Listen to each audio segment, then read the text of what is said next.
શહેરમાં આંબેડકર જયંતિની ભવ્ય ઉજવણી કરવામાં આવી હતી। ભારત રત્ન બંધારણના ઘડવૈયા ડોક્ટર બાબા સાહેબ આંબેડકરની 134મી જન્મ જયંતિ નિમિત્તે ઠેર ઠેર આયોજન કરવામાં આવ્યું હતું। આંબેડકર સમાજ દ્વારા વિવિધ સ્થળોએ વિશાળ રેલીનું આયોજન કરવામાં આવ્યું હતું।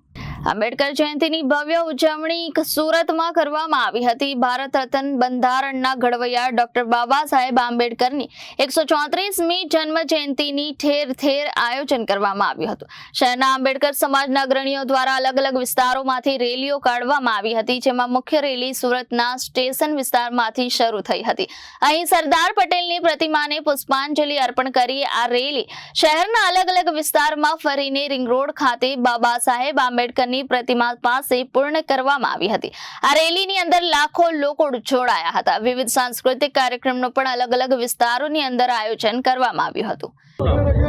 महंत तुलसीदासजी रामपुरा कबीर मंदिर आज खूब ज गर्व और उत्साहनी बात है कि भारतना राष्ट्रना बंधारणना घड़वैया बाबा आंबेडकर साहेब जेमनी 134મી जन्म जयंती खूब खूणे खूणे विश्वभर में અને ભારતમાં ધામધૂમથી ઉજવવામાં આવે છે।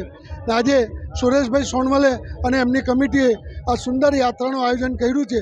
તો સુરતના તમામ નાગરિકો, દલિતો અને અનુસૂચિત જાતિના દરેક કાર્યકર્તાઓ એનું સન્માન કરીએ છીએ, એનું સ્વાગત કરીએ છીએ અને બાબા સાહેબ આંબેડકરના વિચારો ઘરે ઘર સુધી પહોંચે એવી અમારી અભ્યર્થના છે, प्रार्थना है। बाबा साहब अम्बेडकर इस बात का प्रचार हो रहा है कि बाबा साहब अम्बेडकर केवल दलितों के नेता थे, मगर वास्तव में बाबा साहब अम्बेडकर दलितों के नहीं समग्र भारतवर्ष के नेता थे।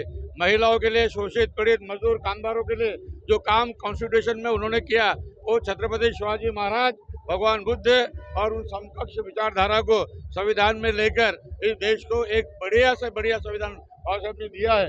मगर कुछ धार्मिक तत्वों द्वारा संविधान धार्मिक तत्वों पर आधारित होना चाहिए, इस तरह के जो प्रोपेगेंडा चल रहा है उसको खिलाफ और संविधान को अजरामर रखने के लिए आज लोकशाही बचाओ, संविधान बचाओ, विश्व शांति सद्भाव यात्रा हम लोगों ने निकाली है। रिपोर्टर समीर सैयद, जनादेश न्यूज, सूरत।